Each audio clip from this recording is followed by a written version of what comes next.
Good afternoon, and thank you all for holding. The lines have been placed on a listen-only mode until the question and answer portion. At that time, if you would like to ask a question, please press star 1. And I would like to remind all parties the call is now being recorded. If you have any objections, please disconnect at this time. And I would now like to turn the call over to Andrew Haight. Thank you. You may begin. Great. Thank you so much. Thank you, everyone, for joining us this afternoon or this morning for any of our West Coast or Pacific Island attendees. My name is Andy Haight. I'm an economist at the U.S. Census Bureau at our office in Maryland.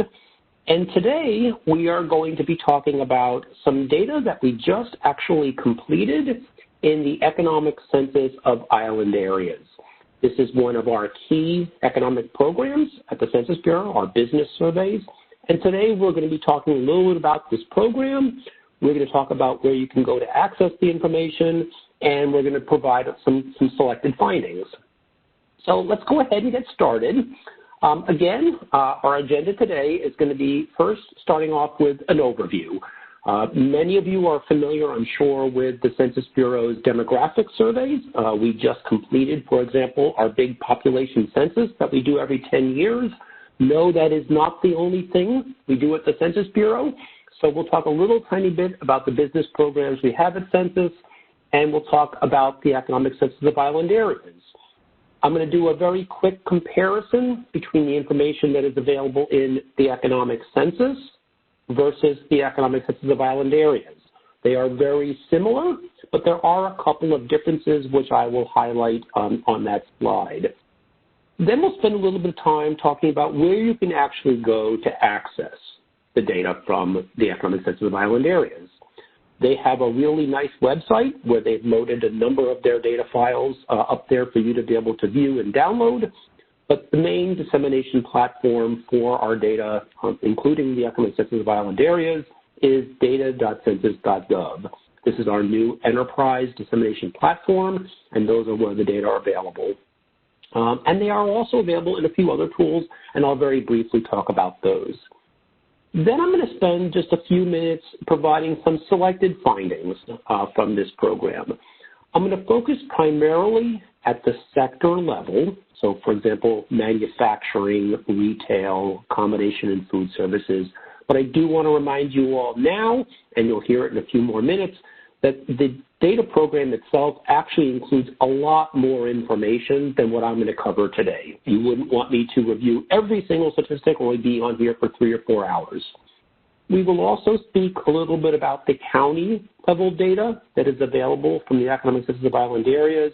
And again, I want to remind you that there is more than just simply county level information, state and county level data. And then finally at the end, we'll take some questions. I do want to let you all know that I have a couple of my data expert colleagues with me on the call today. So if there's any real Stump Andy kinds of questions that come up, my colleagues from this program area will be able to be on to answer those questions. And I want to remind you all also that you today have 2 ways that you can ask your question. For those of you who called in on the telephone today, you will actually be able to ask your question via our operator, via the phone.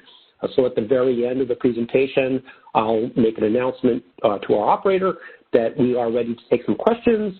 She will be able to queue up your questions, and then you'll be able to ask them out loud to us. In addition, you can use the chat feature in WebEx. And for those of you who actually used the audio broadcast feature in the WebEx, you will only be able to ask your questions via the chat.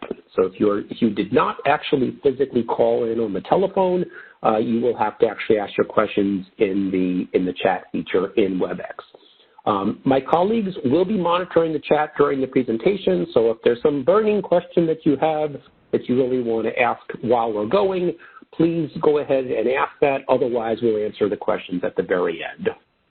So to get us started, the Census Bureau is way more than just simply the decennial census, the population census. In fact, we conduct more than 130 monthly, quarterly, annual, and periodic censuses, surveys, and other kinds of programs each and every single year. They include demographic programs like the Decennial Census and the American Community Survey. These are two programs that provide really rich data, demographic, socioeconomic, and housing data about the nation's population. And I do want to make a quick mention that there is a Puerto Rico Community Survey component of the American Community Survey. So ACS, as we like to call it, does include demographic, socioeconomic, and housing data for Puerto Rico. So just a key point. Every 5 years, though, we do a census of governments and an economic census. These are the official 5-year measures of American businesses and American state and local government. These are two key programs. Those business surveys are best visualized in the pyramid on the right, and this is a slide I use a lot when I'm doing presentations. At the very top of the pyramid is our monthly and quarterly surveys. These are our most timely programs, but they tend to be the least detailed in terms of geographic coverage and in terms of other dimensions like industry data. For example, the monthly retail trade survey publishes monthly information on retail sales, but it is only available at the national level. There are no state or local area data, and currently there are no monthly and quarterly surveys that cover the 5 U.S. territories. Below there are our annual surveys. We do 20 annual programs that publish data for selected sectors of the U.S. economy or programs that cover all sectors of the U.S. economy. For example, there's a program called County Business Patterns. It's one of our key annual programs that I direct a lot of users to. That program provides information each and every single year on employer businesses. Data are published on number of businesses, employment, and payroll. And yes, the County Business Patterns program does include some data for the U.S. territories, for the island areas. So here's an annual program that you can turn to get some information for the U.S. territories. But at the bottom of the pyramid is our baseline and benchmark economic census. This program is done every 5 years, and it provides the most detailed information that is available from the Census Bureau on businesses. This slide provides a little bit of information about the complexity, the detail that is shown in the economic census. The economic census covers every 2 through 6-digit NAICS code, with a couple of exceptions. We, for example, do not cover agriculture, which is NAICS 11, North American Industry Classification System Code 11, because the U.S. Department of Agriculture does. This is also our most detailed program in terms of geographic coverage. The economic census covers data at the national, state, metro, county, and even place levels. And place is the term that we use in the United States to primarily talk about cities, towns, villages, and boroughs. Hold that thought, though, because in just a moment you'll see what we define as a place in the U.S. territories. The economic census also produces data on other dimensions. For example, we get a lot of questions about small business. Does the Census Bureau publish information on business size? The answer is yes in the economic census. Franchise status and a wealth of other types of data. It is also our most detailed program in terms of the number of data variables that are published. Across all sectors of the U.S. economy, we publish over 200 unique data variables. They include basic statistics like number of establishments, which is a business location, employment, payroll, and some measure of output like sales, shipments, receipts, or revenue, but it also includes a lot of other sector-specific data variables. For example, in the manufacturing sector, we publish detailed data on inventories and capital expenditures and assets, depreciation, etc. The economic census also publishes something called product line data. These are detailed breakouts of the products and services provided by businesses. For the 2017 economic census, we introduced a brand new classification system called NAPS, North American Product Classification System, that published these product lines data. And we actually did a webinar about a month ago on the NAPS classification system. I would encourage you all to check out the recorded webinars page to view that webinar. that is the same page also where today's webinar will be posted.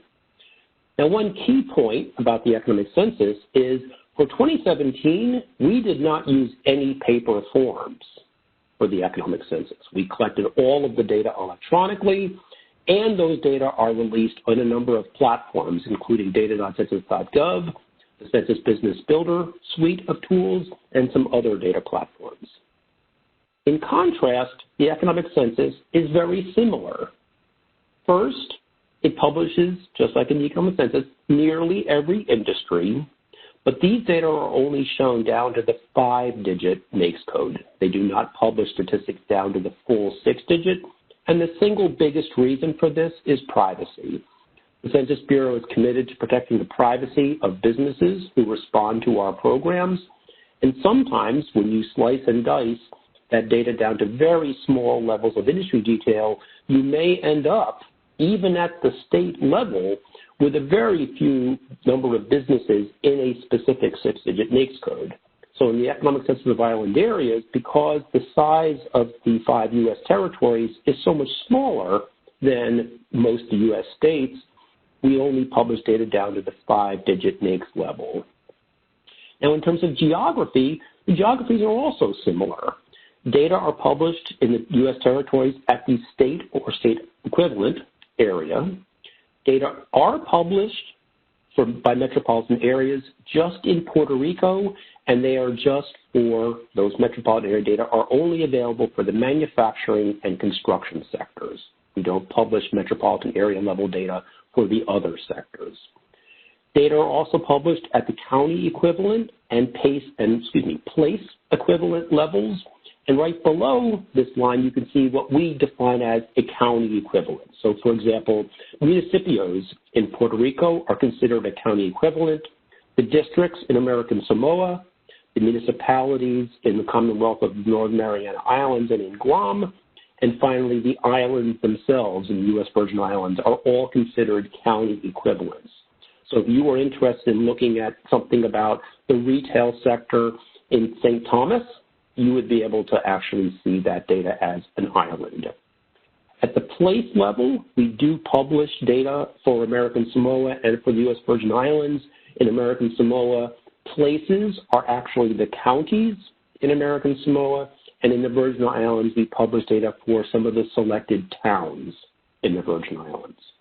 And finally, for Puerto Rico, we have a very special type of geography called a planning region. These are all published in the economic census of island areas. Like the economic census, the Econ Census of Island Areas also publishes data on other dimensions, including those business size data.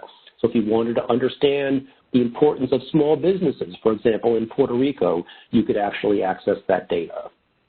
The number of data variables published in the Economic Census of Island Areas is a little lower than it is in the regular economic census. There's over 100 data variables shown, but these data are also available by product lines. So those new NAPS data that I mentioned we have for the Econ Census are also available for the Economic Census of Island Areas. Now, one interesting difference between ECIA and the Economic Census is that unlike the Economic Census that only collected data in 2017 for electronically, the Econ Census of Island Areas did actually continue to use paper forms. A variety of reasons why we do that. We want to make sure that businesses have a good opportunity to respond, and in some of the U.S. territories, paper really is the best way of collecting that information. And finally, on this slide, you'll see that the data that we're going to be talking about today are released on data.census.gov and a few other census data tools. Currently, the Economic Census of Island Areas data are not available in Census Business Builder, but we're actually working on that and getting those added.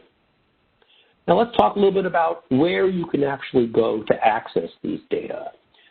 What you see on your slide is a list of some of the key Census Bureau data tools that we have that allow you to access census business data. At the very top of the list is a tool called QuickFacts, allows you to select a state, a county, a city, etc., and see some basic business information for those geographies.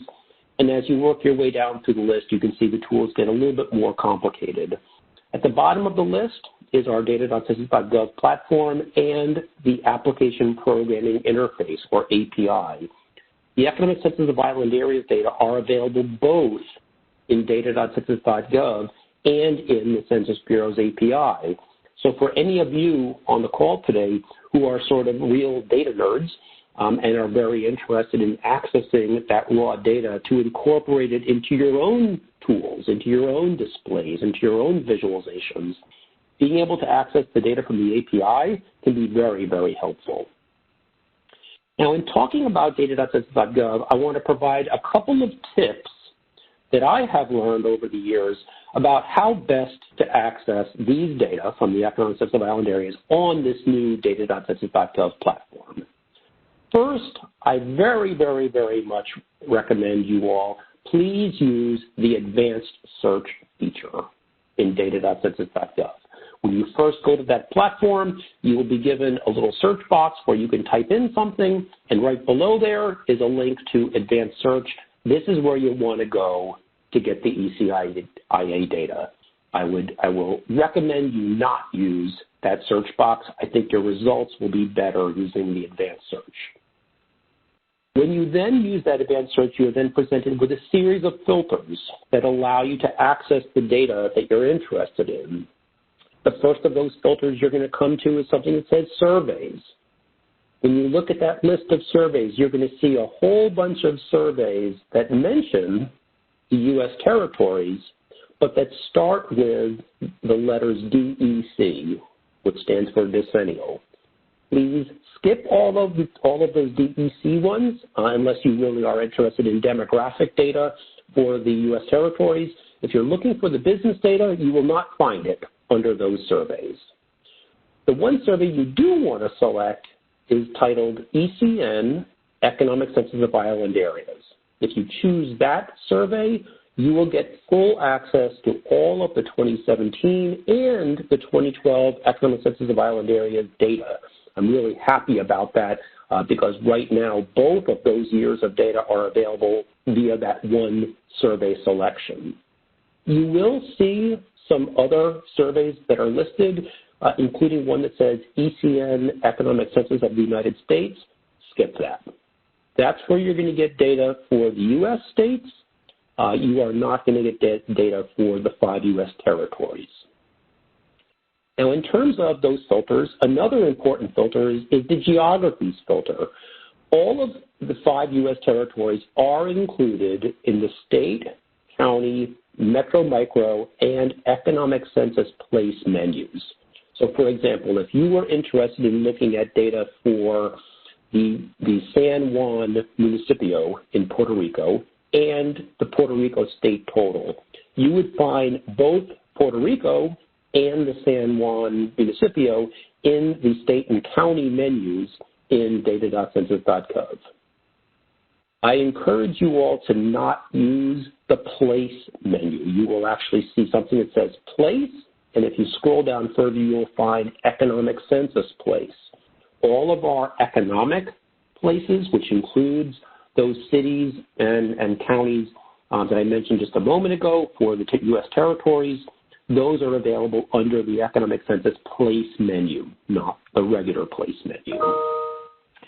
Finally, the last menu that you're going to want to use to access these data is the codes menu.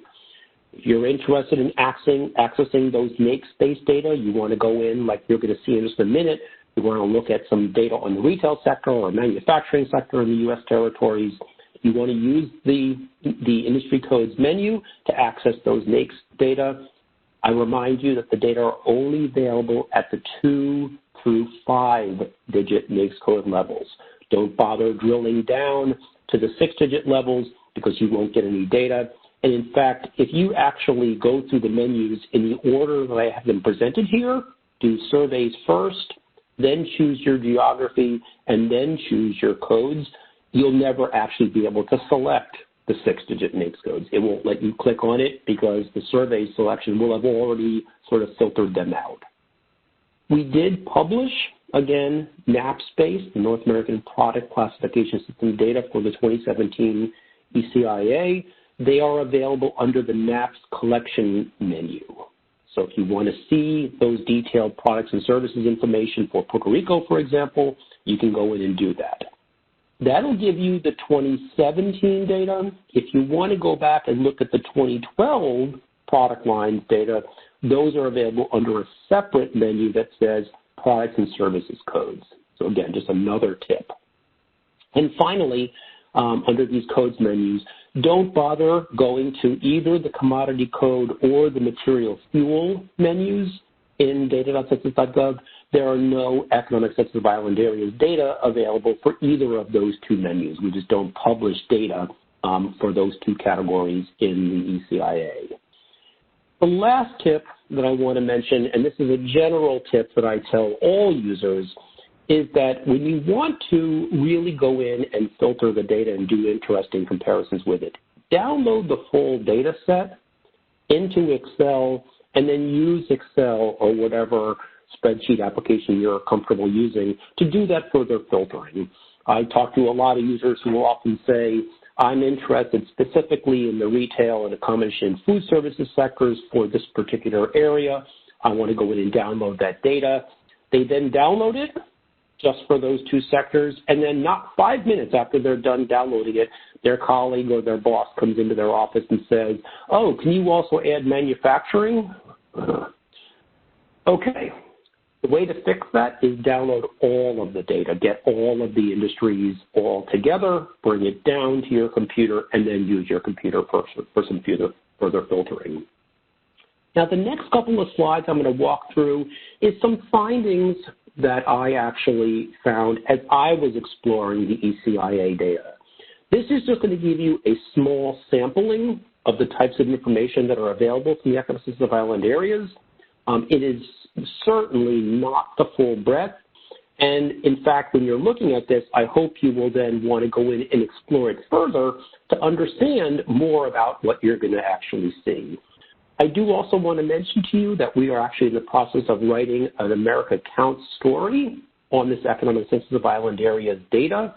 It is not available right now, but I would encourage you all to check out the America Counts website. You'll see the link to it in a few minutes, where you can go in the coming weeks and actually see that story. And some of the data that I actually have included here on these slides are data we actually incorporated into the America Counts story. So the first thing I wanted to share with you all is sort of this discussion of how do the 5 U.S. territories compare to the United States as a whole. We all, I'm sure, know that one of the largest sectors in the U.S. economy is the retail trade sector. It's kind of curious to find out how does that compare in the U.S. territories. And as you can see, in the United States, about 14% of all business locations, establishments, are retail, whereas in American Samoa, about 37.2%, so a substantially larger percentage. Puerto Rico is slightly lower than that at about 22%, and then the Virgin Islands just below there at 20%. So you can clearly see that the retail sector in the 5 U.S. territories is clearly important. When we then look at the sales, shipments, or receipts or revenue type of statistic, one of the industries or sectors that is very important in the United States is the wholesale trade sector. In the United States, the wholesale trade sector makes up about 23.6% of the total share of sales, shipments, receipts, or revenue, whereas you can see in the 5 U.S. territories, wholesale is not quite as dominant. In Guam, it's about 12% of the territory total revenue comes from wholesale businesses.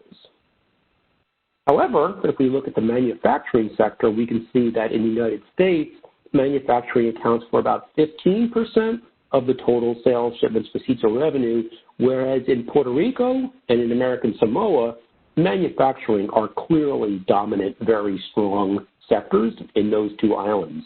In Puerto Rico, it's about 45% or so of the total revenue of the island comes from the manufacturing sector. Now, changing gears, looking at employment, this is going to quickly compare employment in the healthcare sector and in the accommodation and food services sector. You can see on the healthcare side, the U.S. share of total employment in healthcare is about 16.5%, whereas it's a little lower in some of the U.S. territories, about 13% for Puerto Rico. However, on the accommodation and food services sector in the United States, about 11.2% of the total employment in the U.S. is in this particular sector, whereas we can see in Guam and in the Virgin Islands and in CNMI, we can see that the accommodation food services sector is actually quite higher. It's a much more dominant sector in terms of total employment. In the American Account story that we're working on, that we're going to be releasing, we do a comparison between the U.S. territories and some other very tourism-dependent states like Nevada and Hawaii, for example, and the ratios are similar, where the accommodation food service sector is very important in those very tourism sort of heavy states. Now, I want to look a little bit more about the general distribution of all businesses and sales in some of the different territories. You've already heard me say that the retail trade sector is the dominant sector in American Samoa. You can see there's about 190 businesses in retail trade in American Samoa, and this chart clearly shows just how dominant that retail trade sector is in that territory. The next largest is the accommodation food services sector with 52. Now you will notice there's a couple of sectors, utilities, management of companies and enterprises, educational services, and arts, entertainment, and recreation that don't show up here. As many of you know, we do have to suppress data to protect the privacy of individual businesses in certain industries, in certain sectors. And while it's not nearly as common to have to suppress a two-digit NAICS total, these very broad sector-level totals, at the state equivalent level, you can see that it does actually happen. Some of these cases are ones where the data had to be suppressed, and there may even be some of these where there are truly zero businesses in that sector. So this is the kind of thing that you're going to see when you're looking at our data. Then changing gears over, looking at data for Guam, you can see in terms of the retail trade sector how dominant it is in Guam in terms of the sales, shipments, or streets or revenue, but it's not quite as dominant as retail is in American Samoa in terms of number of businesses. In the retail trade sector in Guam, it accounts for about $2 billion worth of their total revenue, whereas the next rank sector, accommodation food services, is about $1.1 billion, and right behind that at about $1 billion is the wholesale trade sector. So again, you can sort of see the distribution of businesses. Now, many of you may be saying, okay, this is really interesting. I wonder which specific industries within retail trade are so dominant in American Samoa. This chart here are just looking at data at the detailed, at the broad two-digit NAICS level. I would encourage you all to go in and explore that some, to look at which specific three-digit or four-digit or five-digit NAICS codes are really the dominant ones in American Samoa and in Guam. So again, just encouraging you all to check this out in more detail. Now, one of the other statistics we publish in the Academic Census of Island Areas is annual payroll. You can clearly see that in the Commonwealth of North Mariana Islands, the accommodation and food services sector is the largest one in terms of the total annual payroll, about $72.5 million in annual payroll for those businesses. Right behind there, looks like to be the retail trade sector, about $45 million, and right behind there, the healthcare and social assistance sector at $43 million. Now, because we publish employment and payroll, users can also create ratios, things like annual payroll per employment. So if we were curious to see what is the sector in the U.S. Virgin Islands that pays the most per employee on average, we could actually see that the financial insurance sector, interestingly, is the one that actually has the highest average annual payroll per employment at about $64,925. Right behind there is the wholesale trade sector, which typically is a pretty high-paying sector in the United States. And then you can see how does those averages compare to the total average for the entire island. So the total for all sectors averages out to about $33,373 as compared to, like I said, $64,000 for folks who work in the financial insurance sector. Last couple of slides I have here, let's talk about employment in Puerto Rico. We can see, just like we just saw before, that the retail trade sector is clearly the top employer in Puerto Rico. Behind there is actually the healthcare social assistance sector, then the accommodation and food services, and manufacturing, which we saw a moment ago is pretty important in Puerto Rico, and finally the administrative and support and waste management and remediation services. Boy, that's a mouthful.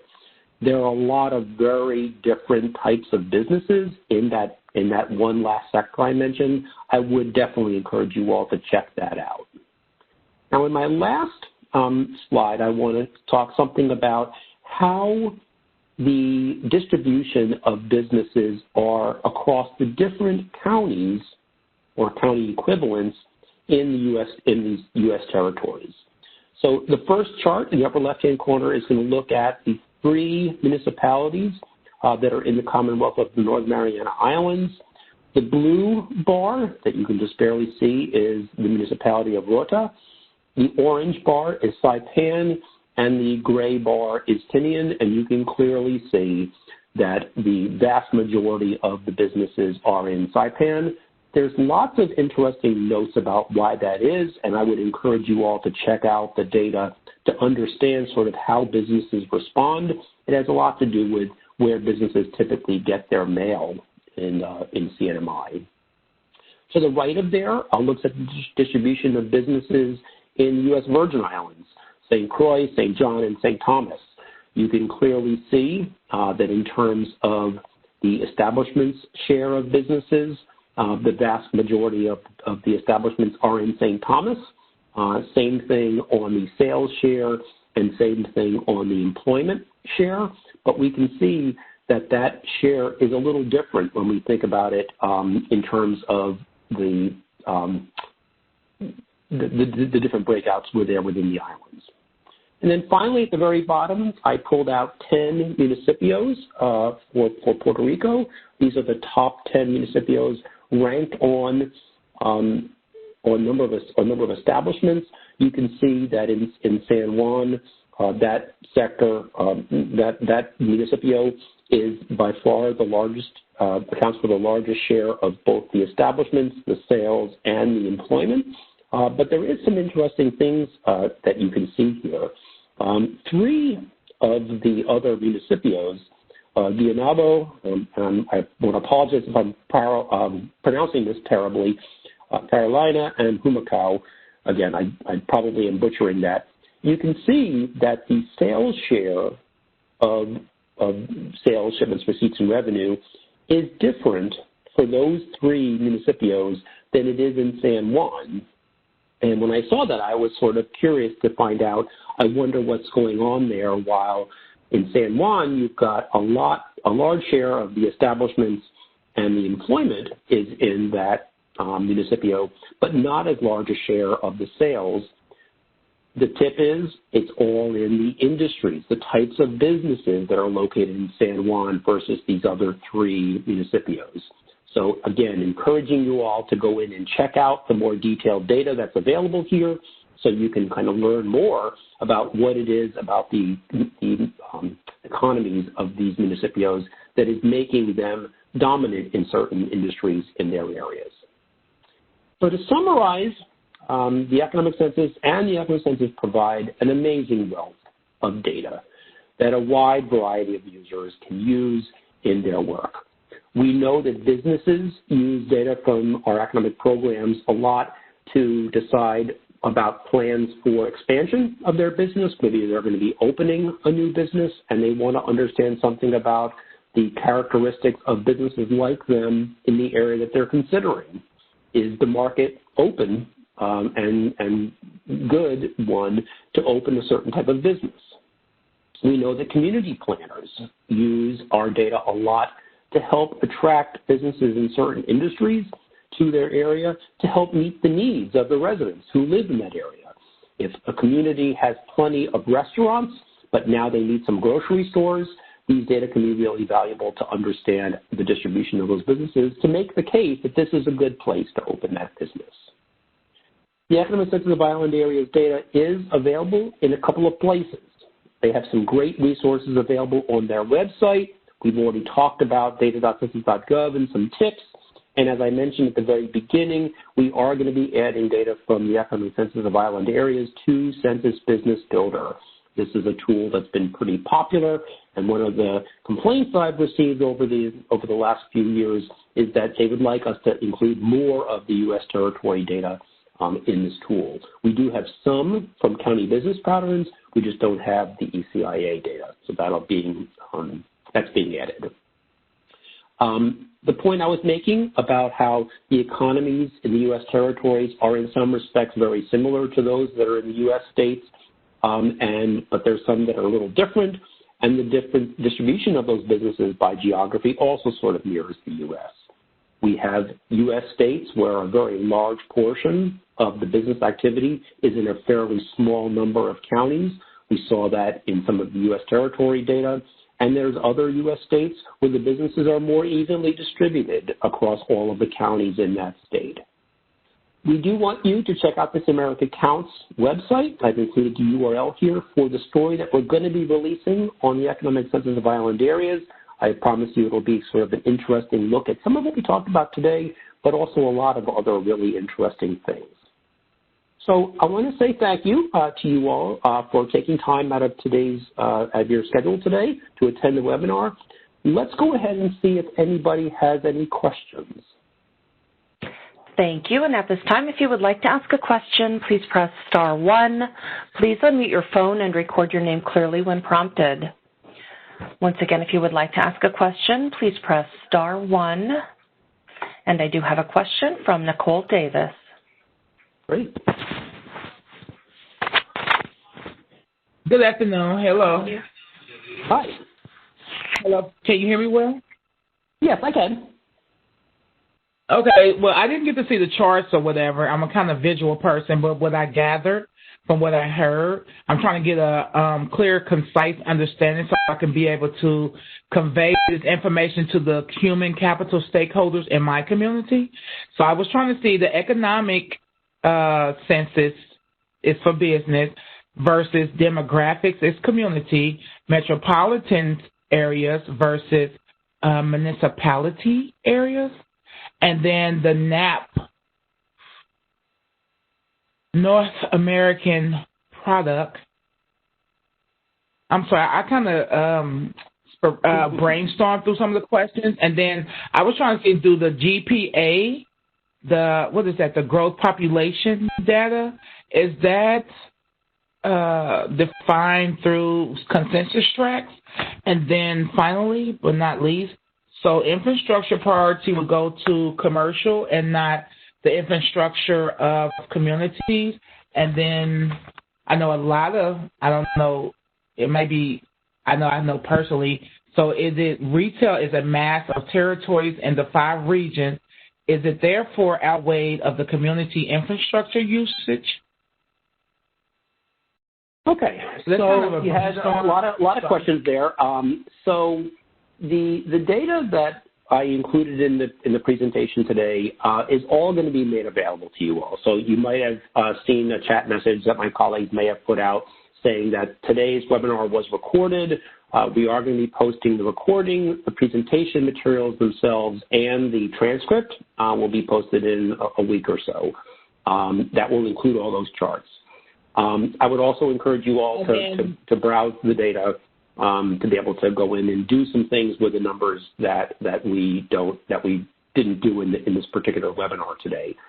And then respectfully, go ahead.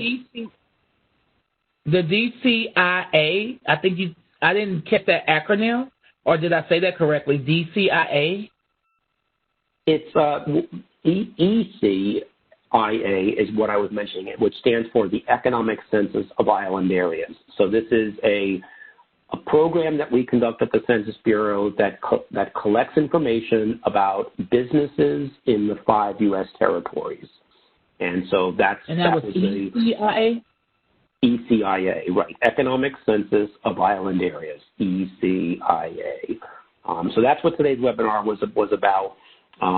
There's great information available that you could help that can help community planners decide where do we want to invest our resources to be able to encourage certain types of businesses to move here. So, for example, you might look at the data and say there are certain sectors of the economy that are very strong in this particular territory. We probably don't need any more of those types of businesses, but maybe we might say in this particular area of Puerto Rico, let's say, for example, there's less healthcare businesses, let's say, than maybe there are in other areas. So maybe that's a great place to open a healthcare business because the market, the demographic characteristics, the people that live there, their needs are not being as well served as another community that has more healthcare businesses. So these data can be very how would valuable. that overlap, respectfully, how would that overlap businesses in territories that have already been grandfather claused in for 200 years with TIF, and then would that overlap with infrastructure, or that dollars, or that's two different checks and balance, or excuse me for lack of terminology, because I know a lot of communities have grandfather clause in and TIF dollars and other economic growth to keep those businesses and within those sectors. However, I know consensus tracts is collected to improve infrastructure. So then, is that a violation of federal law if people use that infrastructure money to then keep those particular commercial business that's already grandfather clause in infrastructure up to par and neglect the blighted area that the census tract is taking the consensus for? So it sounds like your question is getting a little bit more detailed than we probably have time to talk about here. What I'd encourage you to do is either send me an email. My email address is here on the screen. It's andrew.w.haight, H-A-I-T, @census.gov. And my direct desk phone number is 301-763-6747. Please give me either a call or send me an email, and we can definitely go over this in more detail. I kind of feel like the questions you're asking are things that I could be on the phone with you for an hour for, and I don't think we want to have everybody hear all of that. So would that be okay? That's fine, sir. Respectfully, so I do apologize. Yeah, that's okay. No problem. Thank you for your questions. Really good, really great questions. And once again, if you would like to ask a question, please press star one. One moment, please, for the next question. And I am showing no further questions at this time. Great. So I did see a couple of questions that came in on the chat, and I will just kind of read back a couple of them just so you all can see that. As many of you know, we do a special program at the Census Bureau called the Survey of Business Owners, SBO. That program measures information on the race, ethnicity, gender, and veteran status of the business owner. And one of the attendees today asked a question about whether or not that particular survey had been merged in with the economic census, and that the econ census was now including the data for both the regular economic census data and the old SBO data. The short answer is no. They are still two distinct programs. But the slightly longer answer is that the actual Survey of Business Owners, SBO, is actually no longer. That survey used to be done every 5 years, on the same years as we do the econ census, but it was actually replaced a couple of years ago with a new program called the Annual Business Survey, ABS.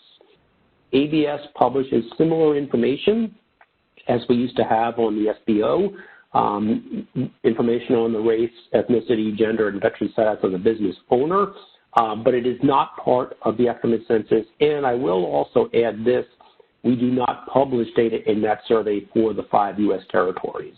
So it just covers the U.S. states. So unfortunately, those of you who are interested in that, that is not in that program. Looking through the list of other questions that we got, let's see if I can see a few other ones.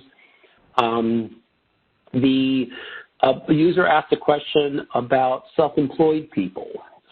As some of you know, we do a special program at Census called Non-Employer Statistics, which is a program that publishes information on self-employed people. In the economic census, we do not include those self-employed people in the economic census. They are only published in the non-employer statistics program, and that is also true for the economic census of island areas. That program only covers employer businesses, just like the regular economic census. For the non-employers, for those self-employed people, you need to go to non-employer statistics. Unfortunately, too, there are no non-employer statistics data available for the U.S. territories. That non-employer data only cover the United States, states and counties, et cetera. So great question. I wish that I could give you a better answer than that, but again, it doesn't cover that. Let's see. I think I saw one more question over here that I thought would be good to read back to you all. Didn't see that one. No, I think that looks like it's pretty good. Bobby, I have one of my colleagues on the phone. Did you see any other questions that you might want to repeat back before we end for today? No, somebody just now asked about the ECIA if it was annual, but it's once every 5 years for years that end in 2 and 7. Right. And one thing I do want to let you all know that I'm actually kind of proud to say is the ECIA is done every 5 years, and it actually covers all 5 U.S. territories. I mentioned that the American Community Survey is this great annual program, but it only publishes data for Puerto Rico and not the other 4 territories. The only time that we have data on the demographic side at Census for the 4 other territories other than Puerto Rico is every 10 years as part of the decennial census.